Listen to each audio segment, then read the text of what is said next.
27, 1942 in Harlem, New York City. After graduating from George Washington High School in 1959, Rivers received his degree in police science from the College of Police Science at the City University of New York. He later received his MA degree in communication arts from the New York Institute of Technology. In 1964, Rivers joined Roger Foreman's New Heritage Theater and became New Heritage Theater Group's executive producer in 1983. Under his leadership, New Heritage Theater Group produced a series of South African plays in the 1980s. Their first play, Woza Albert, heralded for its satirical take on the South African apartheid, won over 20 awards worldwide. The second collaboration, Asinamali, went to Broadway and was nominated for a Tony Award. Rivers received acclaim for the introduction and presentation of the third collaboration with Lincoln Center Theater, Serafina, the South African musical by Ngima, depicting students involved in the Soweto riots in opposition to apartheid. The Tony and Grammy-nominated Serafina premiered on Broadway in 1988 at the Court Theater, and following 597 performances and 11 previews, closed in 1989. Rivers has produced award-winning works off-Broadway, as well as productions at the Schomburg Center for Research in Black Culture, Jazz at Lincoln Center, Manhattan School of the Arts, Carnegie Hall, and the world-famous Apollo Theater. Garlia Jones is a writer, producer, photographer, and mother from Detroit.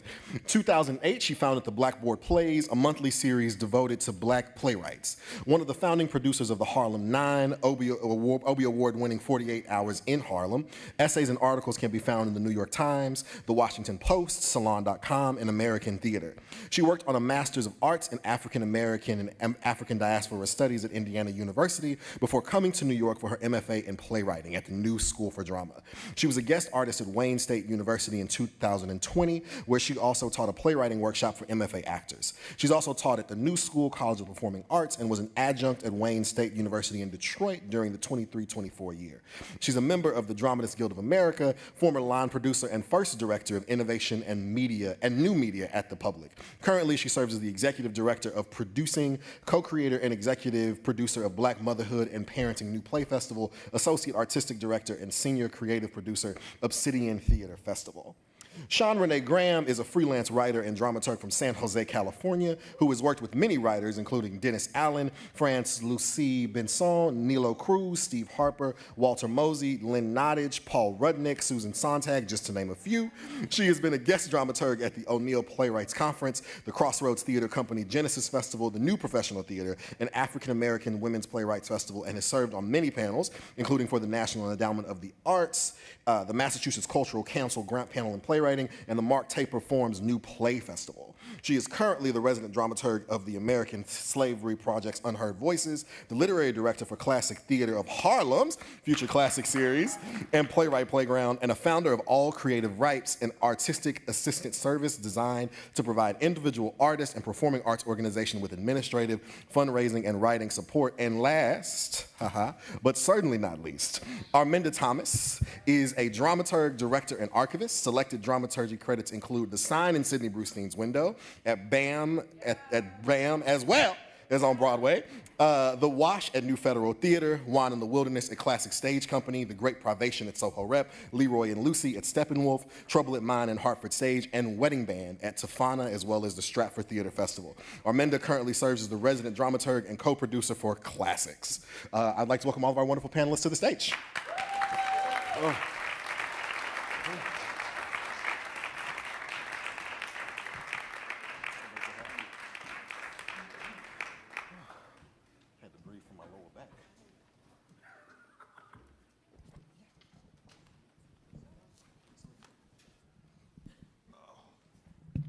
Is this live? Yes, it is.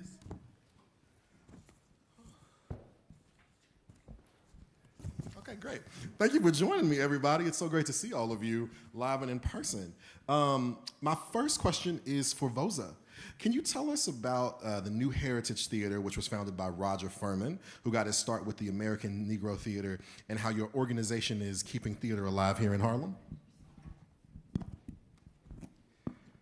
New Heritage Theater is now celebrating its 60th anniversary. We're the oldest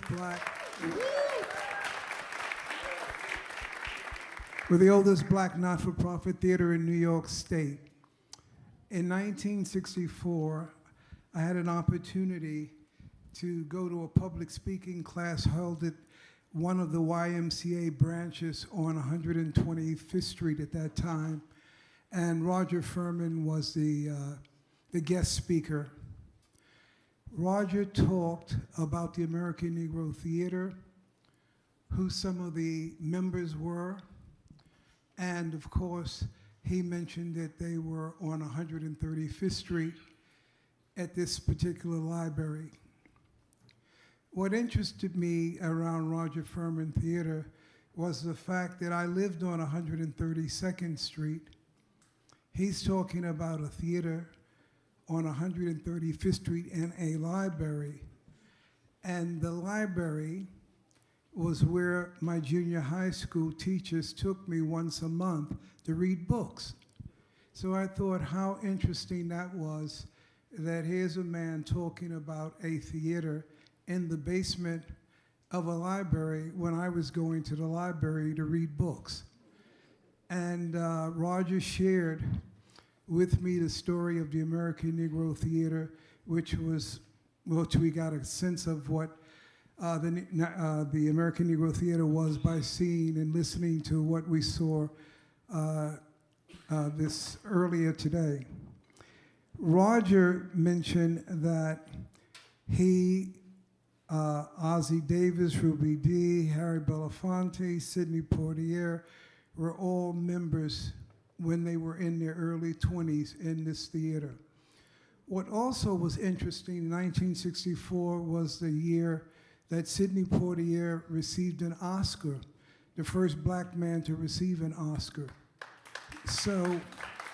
So now it's 1964, Roger's telling me about Sidney and Harry Belafonte and all of these names that I've heard, but never really knew or got a chance to appreciate their contributions to black theater. I was 19 years old then. I'm 82 years old now. And Roger was talking so passionately about the American Negro Theater and the fact that he was going to create his own theater company. At the end of his session, he asked if there would be anyone interested in joining a new theater company that he was creating, very much like the American Negro Theater. And a few people who were there raised their hands and all said yes, they would love to join this new theater that Roger was creating. I did not join my hand. I was not interested in being a part of a theater. I had other goals and aspirations, but theater wasn't one of them. At the end of the session, he walked up to me and says, "Young man, what about you? Why don't you think about helping and joining my theater?" I said, "Absolutely not. I didn't come here to be involved in theater." And although I'm very impressed by what you said and what your ambitions are, but that was not what I wanted to do. He said, "Well, what do you want to do?" And I shared with him I was more concerned about what was happening across the country in terms of civil rights, the massacre of 4 young ladies, all of the things that were agitated me and made me very angry about what was happening. He said, "Well, that's why you should join the theater. We capture those stories and we tell them, and you can be on stage." I said, no, you don't understand. I don't want to be on stage. I'd rather read the books or come to sessions like this and listen. That's not what I want to do. He said, "But we need some men to join this company." I said, let me just say this to you, Roger. I'd rather be a volunteer to your company as opposed to being a part of your company. I don't want to be an actor. I don't want to be in the theater. And if you would accept me, I would be a volunteer to assist you. I could be your gopher, your prop person, whatever you think, but not an actor. And he said, "I'll take that." And that's what happened. I worked as a non-paid volunteer for 6 years, and Roger came to me and says, "Vosa, you have other skills that complement my skills. Roger Furman, in addition to being a member of the American Negro Theater, was a director, a set designer, of course, an actor, but also he wrote and co-wrote a book called The Black Book. And he did lectures at the and he did lectures at 2 different colleges, all in New York. I say that very quickly because I learned so much about him during those 6 years. He came to me and said, I want you to handle the business of the theater, and I will continue to have opportunities to expand my creative abilities. I listened. I said, that sounds good, Roger. Do I still handle box office? Am I a greeter when people come to the theater? Do I go shopping with you to buy props? He said, you can do all of that, but you're going to now be in another position. I took that position. Roger Furman, in 1983, died of AIDS, and the board of directors of the theater asked if I would step up and take over the theater. I said, absolutely not.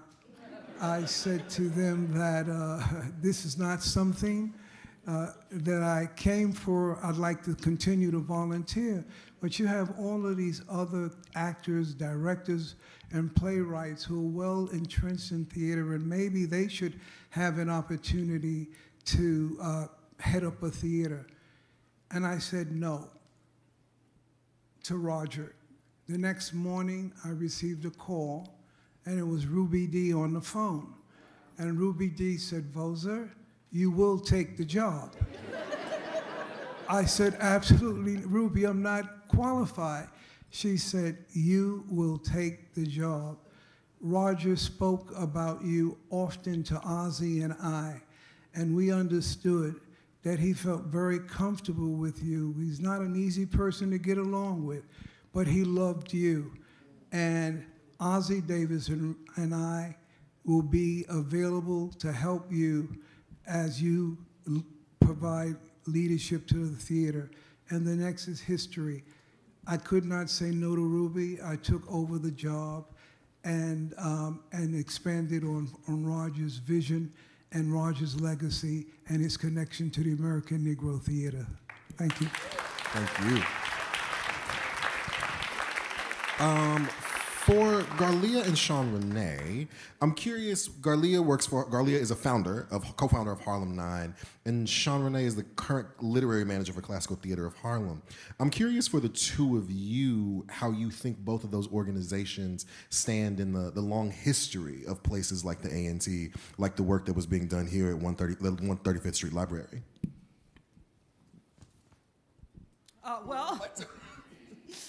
At the Classical Theater of Harlem, we focus on classic works as our main stage productions. You might have seen our Uptown Shakespeare in the Park in Marcus Garvey Park, which has been happening since 2013.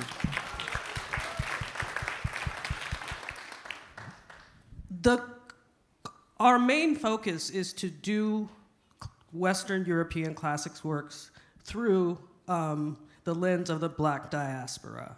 And so everything we do, that is at the center of it.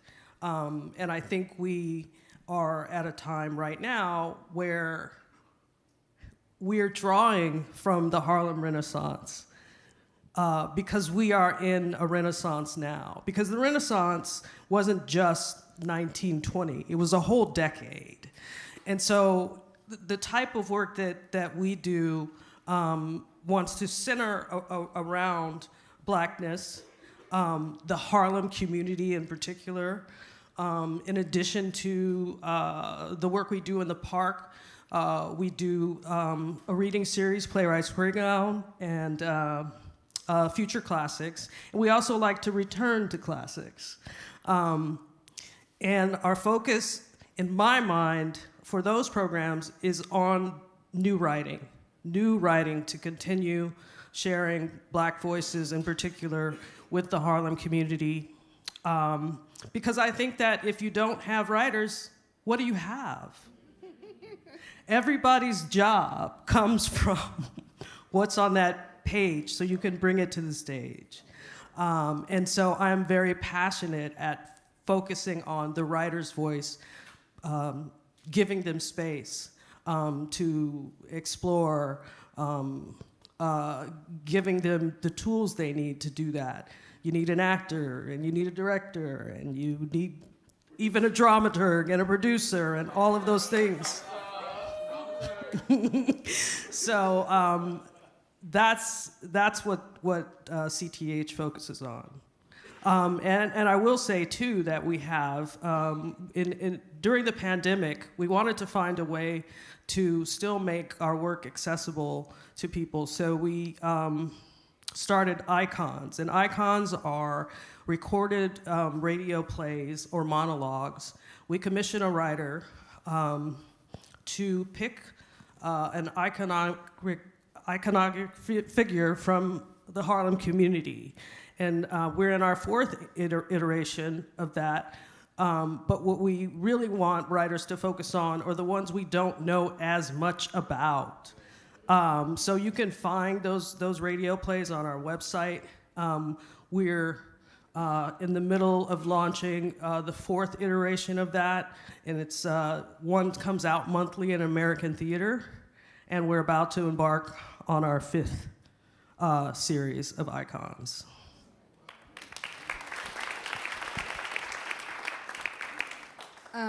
So in 2010, yeah, it was 2010, Sandra Daly Sharif, who used to live in Harlem, invited a group of, it felt like 30 black producers to her home to just say, so what are we going to do? And at that point, we all had our own groups. It wasn't like she invited us as individuals. She did, but she also invited us as people who had organizations, right? I had already founded Blackboard Plays in 2008. The Movement Theater Company had already started. We had this cohort of people who were producing, right?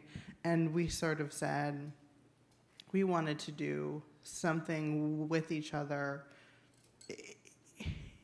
in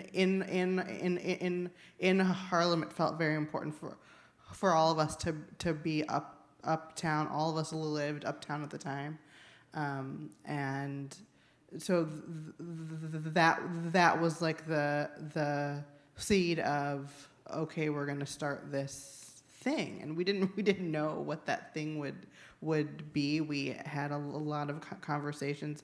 I think about 3 months in, we decided it was going to be. We'd been talking about the 24-hour play model and like what that would mean in Harlem with us. So that was the start of that group. And I know you know, and the first time that we had the inaugural 48 hours, which was in 2011 in August. That was when we were still at the Harlem School of the Arts. The line, it was pouring rain outside in August, like mid-August, and the line was around the block. And we were like, what have we done? Like we didn't know what we had done. We were at that point that there were 9 of us. There were 9. There were 9 strangers who just gathered. We met once a month. I didn't know them. I didn't know these people at all at that point. Now I know them. We all know each other very well. But, you know, Sandra I met because I posted an ad on Craigslist back in the day when that's what you did when you needed to find help for things, right? I said, I'm looking for like an associate for my organization to help with this. And she answered with, hey, I have an organization in Harlem that does the same thing as yours. We should talk, right? So it was like the Sandra and Spencer run a Liberation Theater company. So it has always been incredibly meaningful to be part of a group of people from the Fire This Time, Blackboard Plays, Harlem 9, the Movement Theater Company, Quicksilver, the new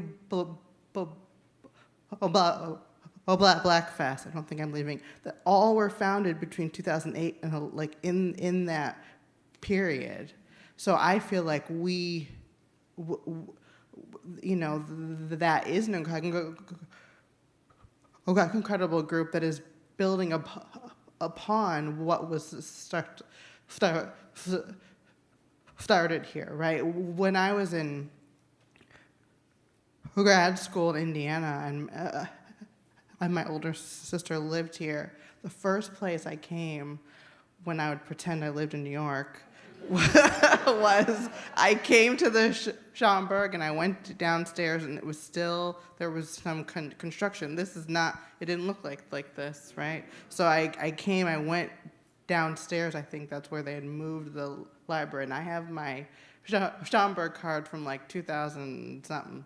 But, this was the first place I came because I knew that if I wanted to focus on Black theater and know my history, this was the place in New York that was gonna teach it to me, right? That this is the place to go. So it's incredibly meaningful to then 5-6 years later stumble upon other people who are doing the same and build a community of artists and organizations that are focusing on black artists in Harlem, Black producers, playwrights, actors, right? We're focusing on new stories for our time.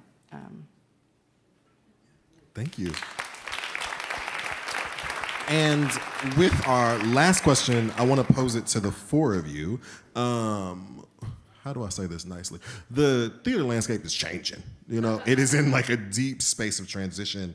How do you all take inspirations or lessons from the companies from the past as you think about the future of Black theater in Harlem, Black theater in New York, and then maybe Black theater more broadly? Arminda, why don't we start with you? Sure, thanks for the softball.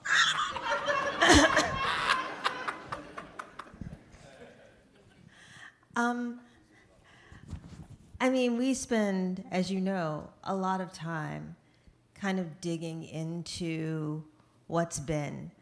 And part of that for me is personal. I graduated with a BA in theater and went and got a master's in dramaturgy at Columbia and thought I knew things. And I stumbled into a job as a research assistant for Ossie Davis and Ruby Dee. They were working on their autobiography, and I was supposed to go to the library and come back and bring them a timeline. And I came back one day with the timeline, and Ms. Dee said, "Oh, dear, that's lovely, but we have all of this information. You don't have to go to the library." And then she took me to the basement, and I stayed there for 18 years. And I learned things because I didn't know anything. I knew Adrienne Kennedy. That's pretty much, and for Colored Girls, that's what I knew. And so, I learned about the American Negro Theater. And in learning about the American Negro Theater, I also learned about the Federal Theater Project because these people were inspired by that, and they were inspired by the Creekwa players. And there's, names after names after names of organizations, of communities, and when we get taught Black theater at all, it's in little islands of individuals doing individual things, And when you think about the Harlem Renaissance, that's a group, but that's mostly literary. and poetry, and you don't really get a whole feel for a dramatic movement and people who are organizing and inspiring, and even when that moment seems to be gone, are still teaching and inspiring the people who came after. So I think what's important, what has been important to the work of Classix anyway, is to be uncovering these things which are there. It's not that they've disappeared from everybody's mind. It's just that they're in these little pockets, right?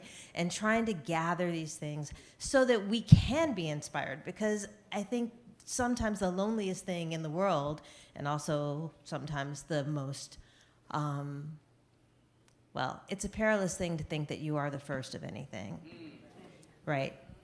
To think that you are like inventing a thing, and then to discover, and sometimes it's a little dispiriting to go, oh no, that happened before and then it went away. But it's actually really encouraging to know that there's a whole wealth of ancestral knowledge, right? And we know about the Black Arts Movement, but only because we still have them, right? And so it's so important to have this information and to be able to pass it on, because people aren't like building that sandcastle over and over again.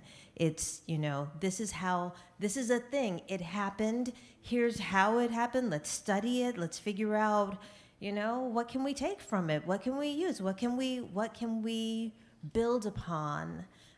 As we are constantly, and in theater, we're constantly having to reinvent models or rejigger models or figure out what's going to happen, because we're always trying to figure out how we're going to afford to keep doing what we want to do, right?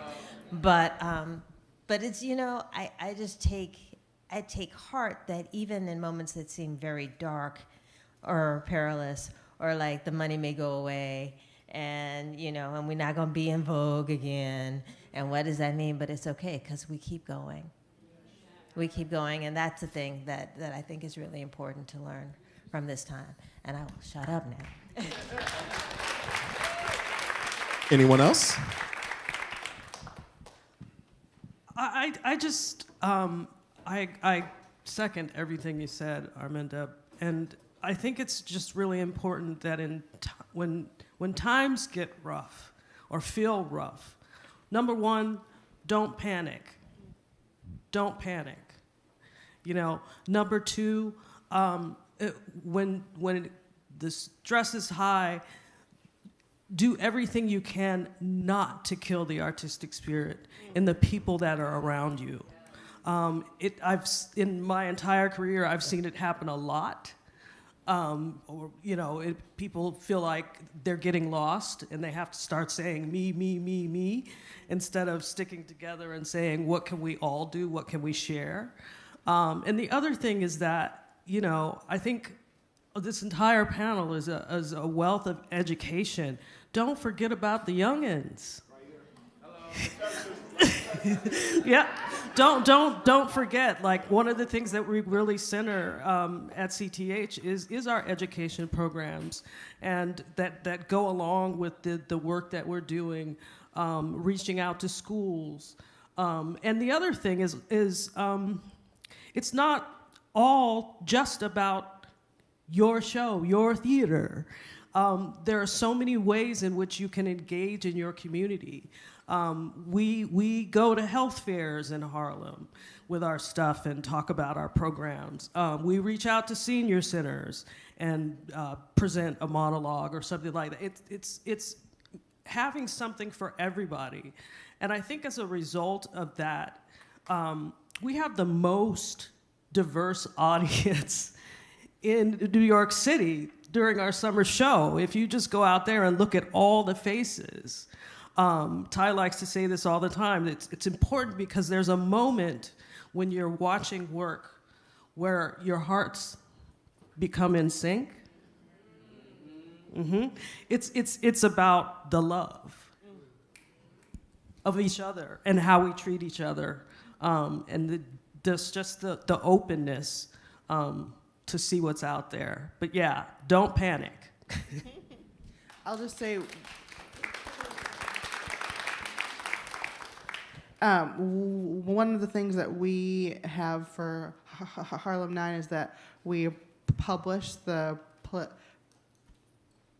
plays. So we have anthologies of the 10-minute plays that come out of our 48 Hours series, and that series has been in Harlem, and then around 2016 we expanded to the Bronx, and then we've been to North Carolina on holy ground. We've been to Detroit, my hometown, Dallas, right? But we've also been to Baton Rouge, but we publish those plays, and those are excellent resources for students. I have a friend in California. She has predominantly Latin students, and she takes those plays and uses them from our Bronx series. So that's just an example, and we're always looking for more universities with black students to use those plays, because we have from 2010, I think we've now gotten through 2022 or three, so there's a whole lot of years of anthologies, which you can support, and then take those stories elsewhere, right? They go beyond here. They go into your towns and your classrooms. I'm looking at these professors here, so I have QR codes. I'll give you, right? But just all those things. So, yeah, I see that. Okay. Well, listen. For me.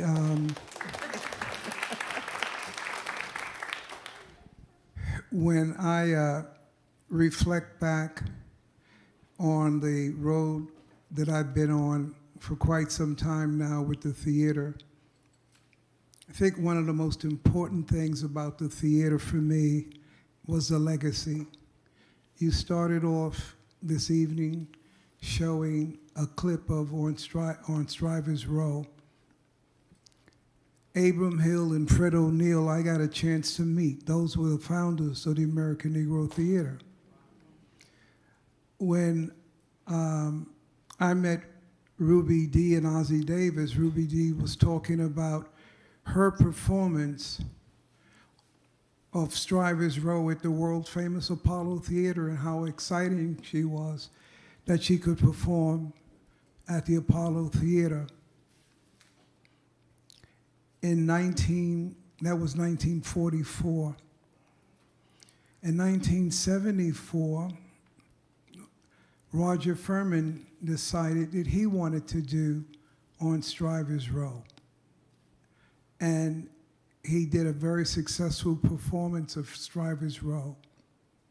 In 1983, Roger dies.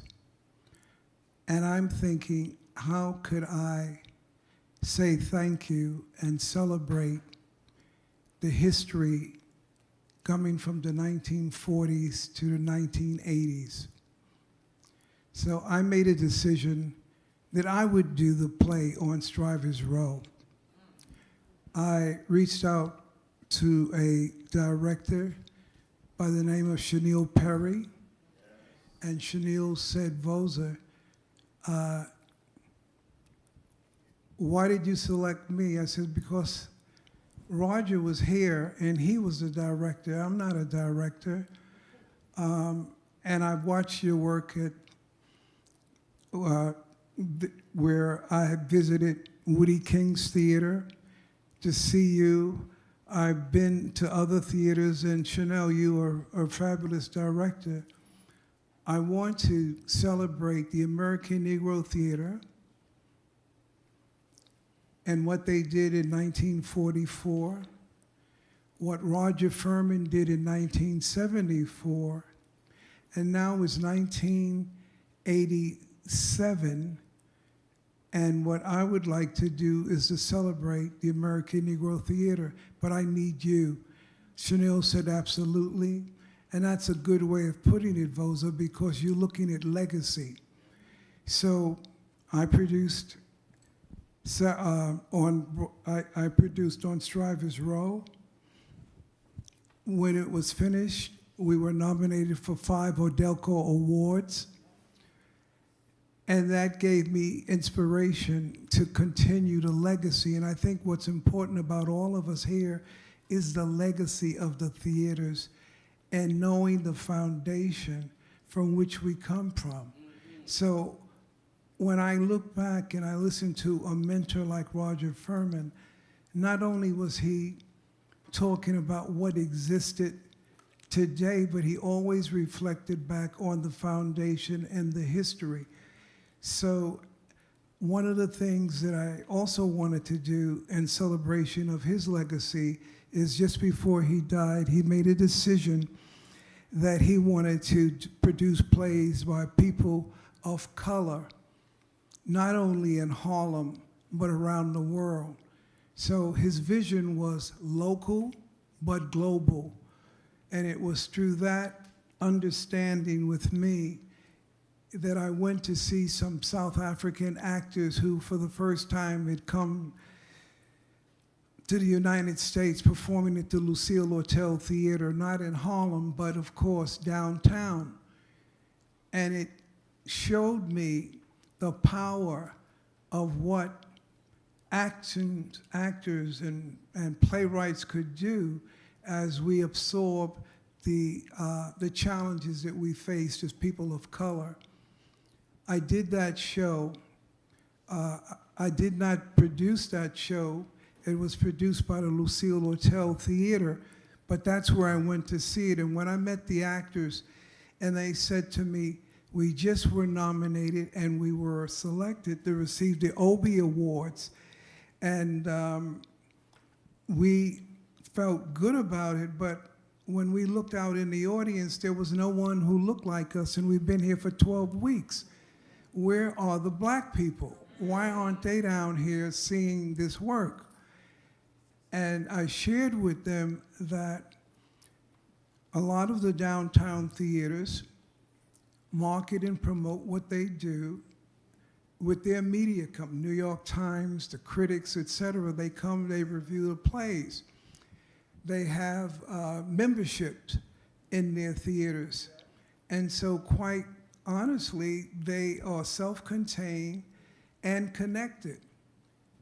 And they said, but we're here and we're black and we don't see anybody that look like us. What do you do? I says, well, I'm up in Harlem. And well, how come we can't go to Harlem? And I explained to them, I said, you're here under an equity-produced contract with the theater downtown. You cannot break that contract because you have to go back to your country, and Actors Equity will make sure that you go back. Gary McAvey was the person who was responsible for bringing the actors from South Africa to the Lucille Lortel Theater. And he listened to me talk to these actors. There were only 2 actors. And the actors were really set on Harlem. They says, we heard of Harlem. How come we need to come to Harlem? We need to see black people in the audience. Gary McAvey said, the actors have to go back to South Africa, but before they go back, Vosa, they have a few days on their own. We don't have any more responsibility for them other than to put them on a plane to send them back, but in those 3 days that they are on their own, maybe you can do something with them. I said, absolutely. And what I did is I brought those 2 actors to our little theater on 125th Street, in that time Lenox Avenue, that Roger and I and a few others helped physically build a theater. We brought those 2 actors to Harlem. And the New York Times decided to write an article that said, from Soweto to the Village to Harlem, to describe the journey of these two actors from South Africa. When that hit the paper, the people from downtown decided to come uptown to see the work. What was fascinating about it was that there were so many people that you had a line on Lenox Avenue and 125th Street, looked like the people were going to see a James Brown concert because there were so many people lined up to go to this little small 125-seat theater to see two actors from South Africa. Well, those actors performed. We had sold-out audiences, and the downtown producers came uptown to see what was the difference in their performance. Now, these two guys just got and received the Obie Awards. They come uptown. The energy that they performed in was 10 times as better as they were when they were downtown.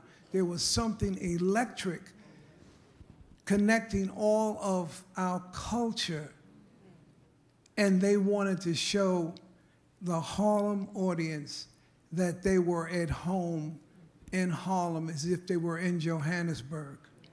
And from that moment on, it for me gave me an opportunity to understand what Roger Furman was talking about, legacy, American Negro theater, and what it means to continue that tradition. Those two actors said to me at the end of their 3-day run, we're going back to South Africa and we're going to write another play, and you have to produce it. It has to come to Harlem first, and that whatever else happens to the play, it was in Harlem first. The second play that, I'm sorry I'm taking so much time to tell you this, but I think it's really important that you understand. The second play that they wrote was called Asinamali. And Asinamali means no, we have no money. It was based on the fact that black South Africans living in South Africa, their properties were taken over by the government, and these black actors, not actors, but the black residents had to now pay taxes to the white South African government on property that the black South Africans owned. And so I thought that was a very interesting story. So I told the actors, I said, yes, this would be good for Harlem to do as a follow-up to the first play, to do this second play. They said, well, Vosa, you need to come to South Africa and you need to see the play. I said, I agree with you, absolutely. I'm going to go to the South African embassy to get a visa so that I could come and see your work. I went to get a visa, and the application was denied. And I said, why can't I go? And they said, no, what you have done by marketing and promoting the work of this company from South Africa is a disgrace to our country, because you're claiming certain things about the way our country operates, and we don't want you to come to our country. And I said, okay, so I left. I called Mongani and the South African company that I'm sorry I couldn't go. And they said, but Vosa, you have to come to see the work because we're in rehearsal and we're ready to come to Harlem to see and be with our neighbors now in Harlem. And I said, but I can't come. And they said, well, listen, Vosa, we're just about ready. Listen to this. And they were on the telephone at rehearsal rehearsing, and I'm listening to the rehearsal on the telephone. And I said, oh my God, I have never heard or felt this way about theater as what I am feeling now by listening to you guys. I have to find a way to bring you to the United States, sight unseen, because this is something special, what I'm hearing. I went to my funders, New York City Council Affairs, the New York State Council on the Arts, and I asked for a grant to bring the actors to Harlem, and everyone turned me down. I could not get any financial support. The actors, and I told them that, and they were very disappointed. They said, but Vosa, we're ready to come to the United States.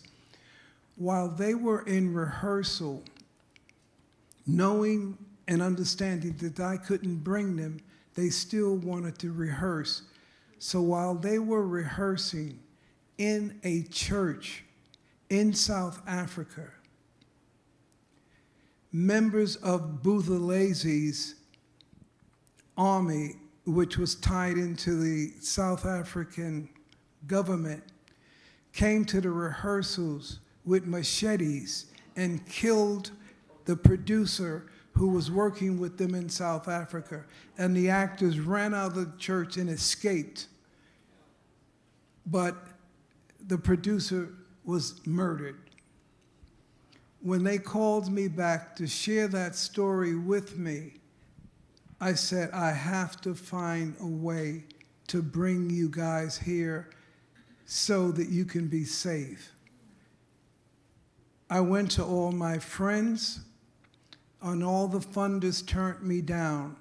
I had saved some money for my children's college tuition, and I decided that I would bring those actors into the United States sight unseen. And I got them out of South Africa, brought them to Harlem.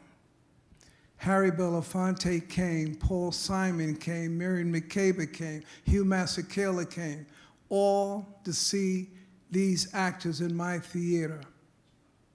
A year later, that show went to Broadway and was nominated for a Tony.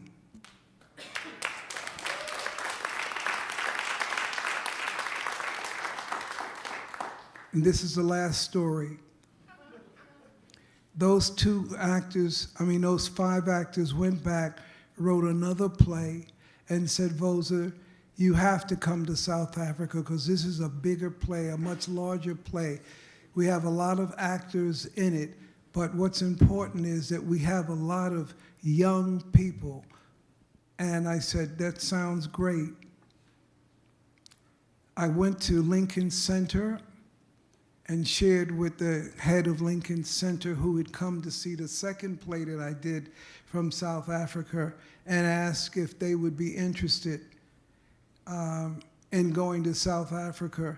And if they were, I would like to be able to go with them so that I could see the work of this new play that these actors were doing. And Lincoln Center said, absolutely. We all went to South Africa. I saw the play. The play was called Strivers Row. I'm sorry, not Strivers Row. Sarafina. And I saw the play Sarafina, 35 actors, and we brought the show to the United States. Lincoln Center produced it downtown, and after 24 performances of the play, all sold out, Bernie Gersten, the executive producer of the Lincoln Center, said, Vosa, the problem that we have is that we've been selling out the entire run of this show, but we haven't had a black audience for the show. 98% of the people here are subscribers to our program, but we haven't shown black people this show. What do you think we should do? I said, well, Bernie, if you extend it at Lincoln Center and you make tickets available to me, I will then guarantee that I could bring a black audience to see the show. He agreed, and we did that. At the end of our conversation, at the end of the extended run, Bernie said, Vosa, we recouped all of our money. This was a very successful play. There were 35 actors. We're going to send them back to South Africa. But before we do that, I want to have a conversation. Do you think that if we were in a larger theater, as opposed to our 250-seat theater at Lincoln Center, that you could get a black audience? I said, yes, absolutely. This show deserves to have a black audience. And Bernie said, well, let me go to the Schuberts and to see if I can get a theater for this show. What happened is that the Schubert organization said, oh my God, yes, Bernie, it's so successful, we want to do it, and we'll do it on Broadway.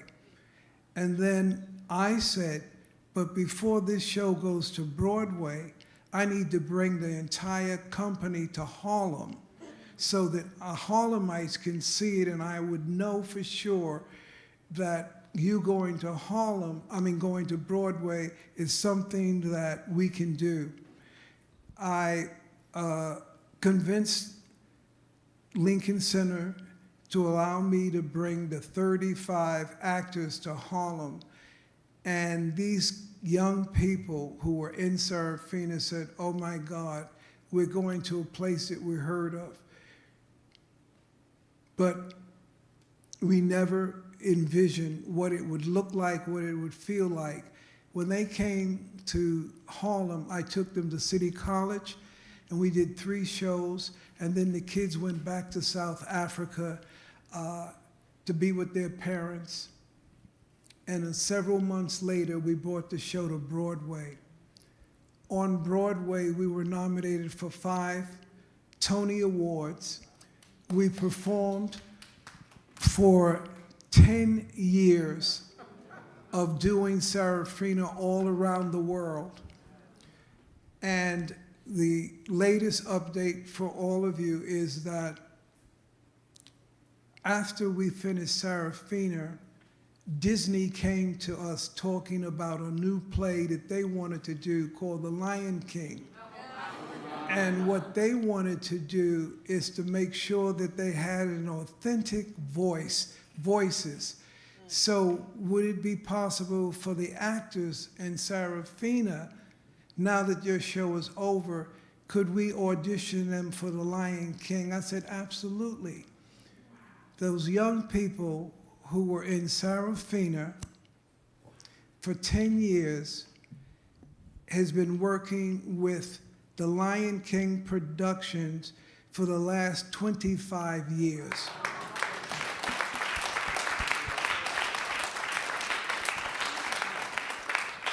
As a result of that relationship between the Lion King producers, which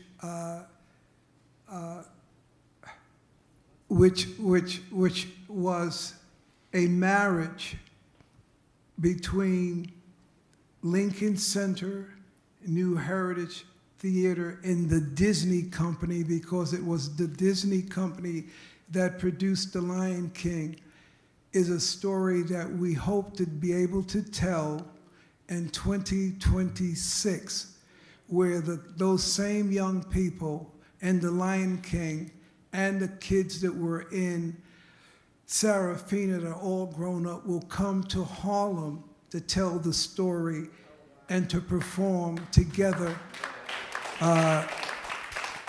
for our audience in this community. Thank you. Thank you so much, everybody. What an incredible night of theater we've had here at the Schomburg, folks. AJ Muhammad, you want to say a couple words before we dip out of here? They got to be quick words. I need them to be fast words, brother. I wanted to thank this incredible panel. Please give them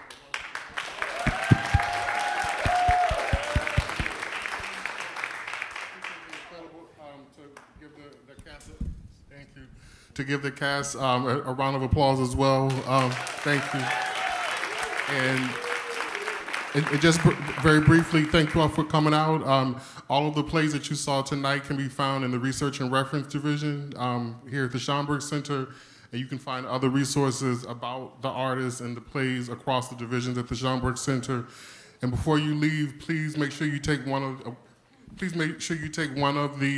these hand cards that it has a list of the upcoming programming regarding theater at the A Century of Black Theater Making at the Schomburg Center. Our next programming happens in February, and also please get one of these brochures so you can find out more about the rest of the programming for the Centennial. And thank everyone again. Thank my colleague Kalila Bates and the staff of the Schomburg Center. And good night. The doors of the church are now open. We will see you outside.